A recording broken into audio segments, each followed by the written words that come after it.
Good afternoon friends. मैं मीता बिश्नोई। मेरे को गार्डनिंग करते हुए कुछ टाइम हो गया है, कुछ वक्त निकल गया है।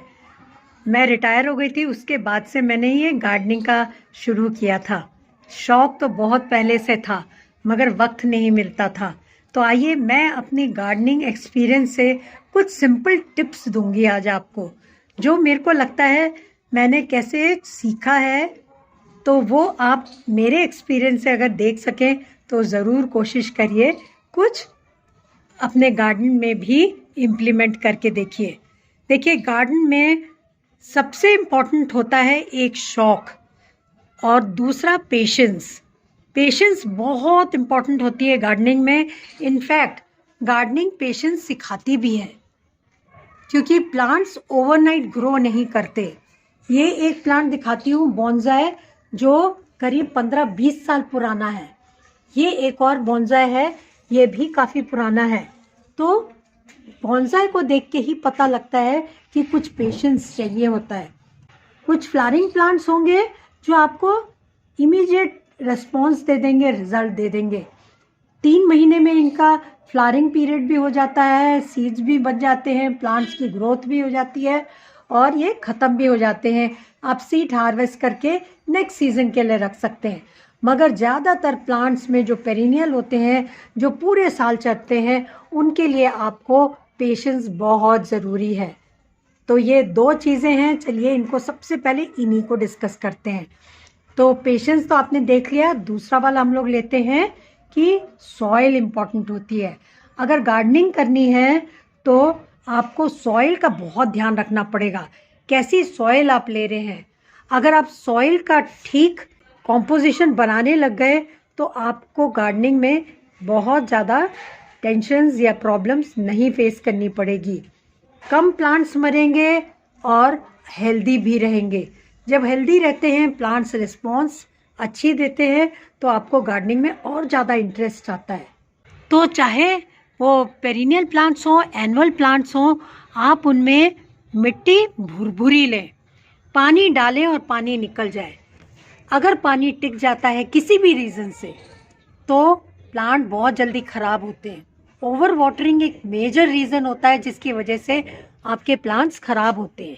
अगर सॉइल अच्छी है, ड्रेनेज होल खुला हुआ है, पॉट अर्दन है या फिर स्टैंड पे रखा हुआ है जैसे मैंने रखे हुए हैं, तो आपको ज़्यादा प्रॉब्लम्स फेस नहीं करनी पड़ेगी। ड्रेनेज होल खुला रहता है और ड्रेनेज की वजह से, खुले रहने की वजह से जल्दी से पानी ड्रेन आउट हो जाता है। क्लीनिंग तो इजी रहती ही रहती है। ज़्यादा प्लांट्स अकोमोडेट हो जाते हैं। अगर छोटा गार्डन है, छोटी बालकनी है, तो प्लांट्स ज़्यादा नंबर्स में अकोमोडेट हो जाएंगे। तो सॉइल अच्छी लें। मेन क्राइटेरिया रहेगा कि वो वेल ड्रेनिंग रहे। उसके लिए आप ले सकते हैं, आपकी गार्डन सॉइल है जो आपको इजीली मिल जाएगी अपने घर से ही। जो टॉप लेयर है या तो वहाँ से लें। टॉप लेयर सॉइल मतलब होती है जो ज़मीन की ऊपरी परत की मिट्टी है, वो हेल्दी रहती है क्योंकि उसमें बहुत माइक्रोब्स रहते हैं, बहुत सारे माइक्रो न्यूट्रिएंट्स मिल जाते हैं। क्योंकि पत्तियाँ गिरती हैं, कंपोस्ट बनता है उनका अपने आप, और ये नेचुरल प्रोसेस है। और उसको फीड करने के लिए बहुत सारे छोटे छोटे माइक्रोबियल एक्टिविटीज़ चलती हैं। कुछ कीड़े होते हैं, जैसे केचुआ है तो वो वर्मी कंपोस्ट बनाता रहता है।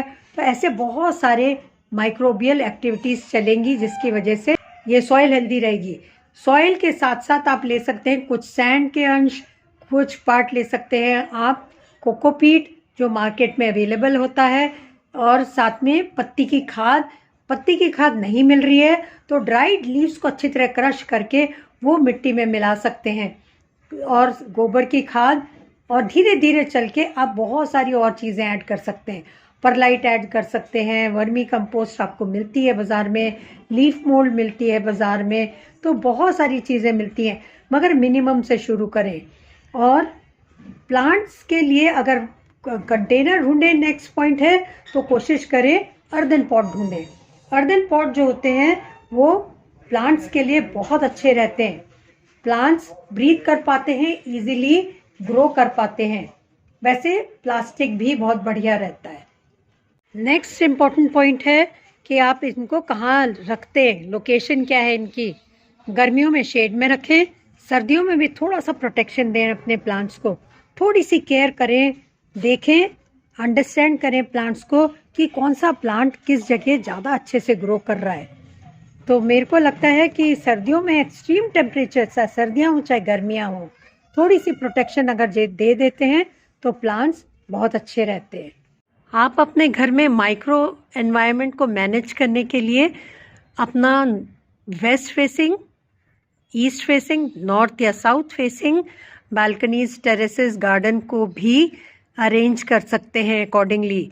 जो ये वाला जो अभी प्लांट्स देख रहे हैं आप, ये मेरे ईस्ट फेसिंग बैकयार्ड में है।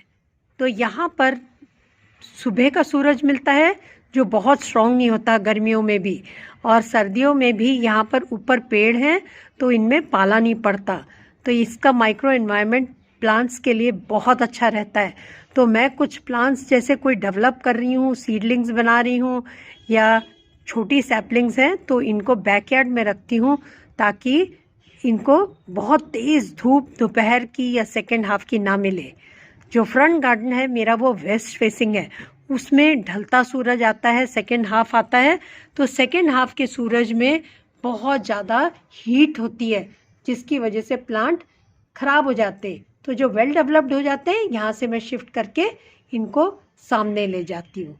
आप भी अपने गार्डन या टेरेसेस को ऐसे ही मैनेज कर सकते हैं। लोकेशन के बाद अगर हम लोग देखें, इम्पॉर्टेंट पॉइंट है कि आप अपने प्लांट्स को पानी कैसे देते हैं। पानी देना बहुत इम्पॉर्टेंट होता है। जो हैंगिंग बास्केट्स होती हैं उनमें तो आप पानी डालेंगे वो निकल जाएगा, स्टे नहीं करेगा।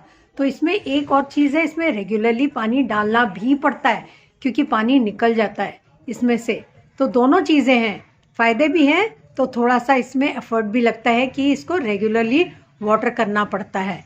चाहे ये कॉयर की बास्केट हो, चाहे ये प्लास्टिक की बास्केट हो, किसी भी टाइप की प्लास्टिक की, ये भी प्लास्टिक है, ये भी प्लास्टिक है, इनफैक्ट ये भी प्लास्टिक का कंटेनर है। तो आप इनको रेगुलरली वाटरिंग करें, और वाटरिंग तब करें जब कंटेनर्स, तो स्पेशली जब टॉप लेयर ड्राई हो जाए।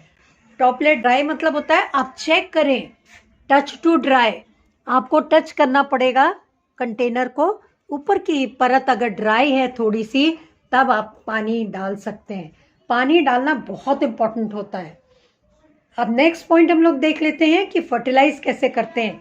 आप अपने प्लांट्स की फर्टिलाइज करने की बहुत ज़्यादा चिंता करें ना।